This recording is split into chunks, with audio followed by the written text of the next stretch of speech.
Hello Ibanagans! Kung nasika mo, magandang hapon sa inyo. Nako, hindi ko na naman namalayan yung oras ko. Inabot na ako ng 4 hours sa kakanood ng TikTok videos, YouTube, pati na rin sa Facebook Reels.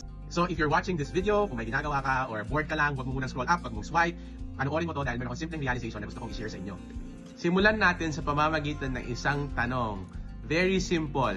Meron ka bang pangarap, dream, gustong gawin that you're putting a hold off right now because you feel it's not the right timing or you're not financially ready?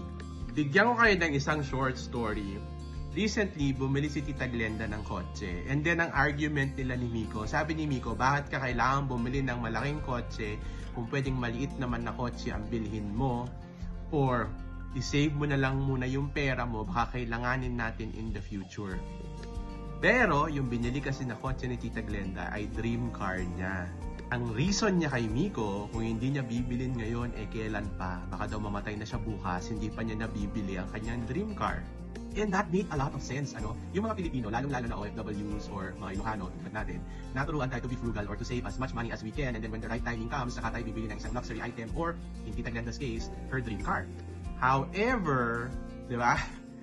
Nobody knows what's going to happen tomorrow. Tama nga naman. What if mamatay ka tomorrow, hindi mo man lang na-experience yung dream mo? So what am I trying to say? Kung may bagay na sa tingin mo kailangan mo nang gawin ngayon, you have to do it. Kasi hindi mo alam kung kailan pa dadating ulit yung chance para pagawa mo itong bagay na ito. And chasing for our dreams would sometimes cost us money, di ba? However, our goal is also financial stability. So we gotta find that balance. Medyo konting warning lang. Baka mamaya naman sabihin nyo, agastos ako ng 1 million para sa isang travel pag naubos ko to kasalanan ni Ibanag. But there are things that's really gonna make us happy or emotionally satisfied, di ba? So we should not let our worry for tomorrow hold us back from our dreams, from traveling, from getting that brand new car, from purchasing that Louis Vuitton bag, or whatever things that you want to do.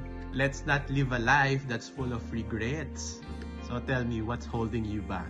2024 should be a year where we can be ridiculous in chasing our dreams. Kasi wala naman tutulong sa'yo kundi yung sarili mo. Tama? Tell me what your thoughts about it. Write something on the comment section.